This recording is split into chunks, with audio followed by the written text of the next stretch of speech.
Selamat pagi. Dan pembacaan firman Tuhan pada pagi ini terambil pada Kejadian pasal 16 ayat 1 hingga 6.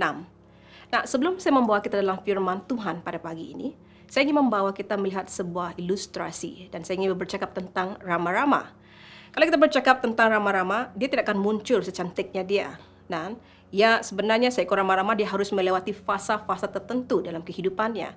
Pertama daripada telur kepada ulat bulu dan seterusnya kepada kepompong. Dia harus tinggal dalam fasa di mana 2 hingga 3 minggu. Sesudah itu dia harus melewati fasa keluar daripada kepompong itu. Nah, yang ingin saya tekankan pada waktu dia keluar daripada kepompong. Jika ada seorang menolong rama-rama ini keluar daripada kepompong, apa yang akan terjadi? Rama-rama ini tidak akan terbentuk dengan kuatnya kerana kita yang menolongnya. Dan fasa ini memberikan dia kelemahan. Dia tidak mempunyai kekuatan yang tersendiri. Namun, jika rama-rama ini keluar dengan sendirinya, di mana dia memiliki kekuatan sayap yang luar biasa dan kerana itu terbentuk daripada kesedarannya sendiri. Dan ini merupakan bagaimana kemampuan rama-rama itu. Abraham, yang sebelumnya itu, namanya adalah Abram. Ketika dia berumur 75 tahun, Abraham dipanggil untuk berangkat ke negeri yang ditujukan Tuhan kepadanya. Tuhan telah berjanji untuk membuat Abraham menjadi bangsa yang sangat besar. Dalam Kejadian pasal 12 ayat 1 hingga 9 menyatakan hal ini.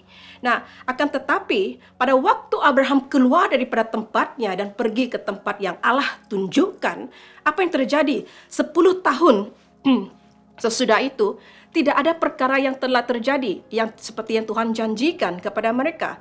Mungkin sahaja kerana Sarai pada waktu itu masih mandul ataupun masalah rahimnya. Dan apa yang terjadi pada waktu itu, Sarai mulai mengambil inisiatif untuk melakukan sesuatu. Dalam kata lain, dia ingin menolong Tuhan. Dan apa yang terjadi? Sarai katakan kepada Abraham, ambillah Hagar, hamba perempuanku, untuk dijadikan istri dan sehingga nanti kamu mempunyai keturunan melalui dia. Dan apa yang terjadi pada waktu hal ini terjadi? Ya, semuanya berjalan seperti apa yang mereka inginkan. Tapi firman Tuhan menceritakan itu bukan akhir daripada perkara yang baik, tetapi itu merupakan pemulaan dari perkara yang tidak baik dalam kehidupan keluarga Abraham yang pada waktu itu. Di mana firman Tuhan katakan pada waktu Hagai mulai sedar bahwa dia mengandung, dia mulai sombong, bongkak dan riak. Di mana dia mulai membuli, dalam kata lain membuli Sarah, dan Sarah tidak berdiam diri, dan dia mulai membalas dan menindas Hagar. Dan atas hal ini Hagar melarikan diri dan meninggalkan tempat itu dan dalam keadaan mengandung lagi. Di sini kita dapat melihat ada 2 perkara yang dapat kita pelajari. Pertama, Sarai kurang beriman akan janji yang Tuhan telah berikan kepadanya. Yang kedua, kerana kurangnya iman Sarai terhadap janji Allah, hal ini membuat Sarai memiliki idea di mana Abraham harus tidur kepada Hagar dan mendapatkan turunan. Sementara Abraham sendiri pula tidak tegas sebagai suami. Dia tidak membimbing Sarai untuk terus percaya dan taat kepada janji Tuhan. Malah, dia mengiyakan apa yang Sarai katakan kepadanya pada waktu itu. Akibatnya, ketidakharmonian terjadi dalam keluarga Abraham. Lalu kembali, kita melihat kepada kehidupan kita pada saat ini. Apa yang dapat saya pelajari daripada kisah ini ada 2 hal.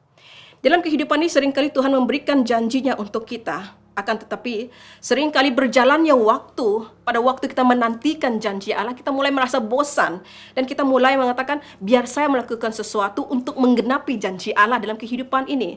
Sedarkah kita pada waktu kita overtake apa yang Tuhan telah ingin janjikan, bukan perkara yang baik terjadi, malah kita sedang mencipta masalah baru dalam kehidupan ini. Oleh kerana itu, hari ini mari kita belajar untuk serahkan segala sesuatu untuk Tuhan dan percayakan bahwa waktu Tuhan adalah waktu yang terbaik, bahwa waktu Tuhan untuk memberkati adalah sesuatu yang besar dalam kehidupan kita.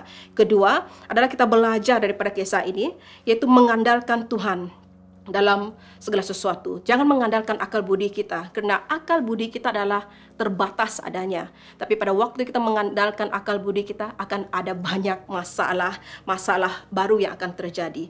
Di dalam kita menghadapi hari-hari yang ada ini, mari kita mulai berubah, meletakkan Tuhan di tempat kedudukan yang terutama Dan biarlah kedudukan segala keinginan dan kerencananya kita itu kita simpan kedua dan serahkan kepada Tuhan. Dan izinkan Tuhan berperkara dalam hidup ini. Saya percaya dalam musim Prapaskah ini, mari kita melangkah satu tahap seterusnya, yaitu mempercayakan Tuhan. Ada banyak perkara yang kadang-kadang kita terlepas pandang bahwa kita tidak mempercayakan Tuhan. Hari ini, mari saya dan Anda, kita mempercayakan Tuhan dalam perjalanan sisa kehidupan ini. Kiranya Tuhan memberkati kita.